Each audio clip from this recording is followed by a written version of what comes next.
ঢাকা টাঙ্গাইল মহাসড়কে ঈদুল আজহাতেও যানজটের আশঙ্কা করছেন পরিবহন চালকরা। 4 লেনের গাড়ি এলেঙ্গা বাস স্ট্যান্ডে গিয়ে 2 লেনে প্রবেশ করায় তৈরি হয় যানজট।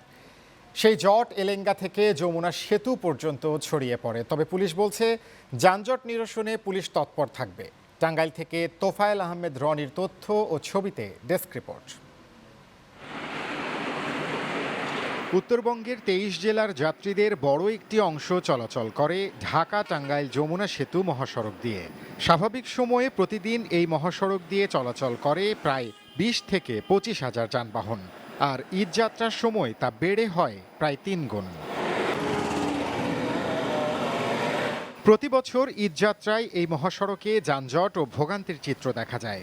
অনেক সময় ফিটনেসবিহীন বাস ও ট্রাক সহ বিভিন্ন মালবাহী যানবাহন মাঝপথে বিকল হয়ে পড়লে সৃষ্টি হয় দীর্ঘ যানজট। এতে দুর্ভোগে পড়েন ঘরমুখো যাত্রীরা।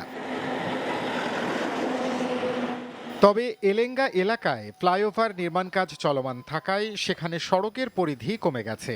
ফলে ওই এলাকায় যান চলাচলের গতি ধীর হওয়ার পাশাপাশি যানবাহনের চাপ বৃদ্ধিতে যানজটের আশঙ্কা করছেন মহাসড়ক ব্যবহারকারীরা। এলেঙ্গাতে যে কাজ শুরু করতেছে, এটা যদি কাজ শেষ না করে এলেঙ্গা বিশাল দাম বাঁচবো। আইন অনুযায়ী নিয়ম অনুযায়ী কেউ আমরা গাড়ি চালাই না, যার কারণে প্রতিবন্ধকতার সৃষ্টি হয় এবং প্লাস যানজটের সৃষ্টিটা বেশি হয়। এদিকে পুলিশ প্রশাসন বলছে যানজট নিরসনের পাশাপাশি নিরাপত্তা নিশ্চিত করতে থাকবে বিশেষ নজরদারি। 65 কিলোমিটার হাইওয়ে রয়েছে, এর মধ্যে আমাদের প্রায় 60টা পয়েন্টে আমরা পিকেট ডিউটি রয়েছে। হুন্ডা মোবাইল থাকবে 30টা, এবং এই 65 কিলোমিটারকে আমরা 5টা সেক্টরে ভাগ করেছি, এবং প্রত্যেকটা সেক্টরে ইনচার্জ থাকবে একজন এএসপি অথবা এডিশনাল এসপি। এটা আমরা 3টা পালাক্রমে 24 ঘন্টায় তারা ডিউটি করবে। এ পর্যন্ত এলেঙ্গা মহাসড়কের 50% কাজ শেষ করেছে ঠিকাদারি প্রতিষ্ঠান। Channel 9 news desk.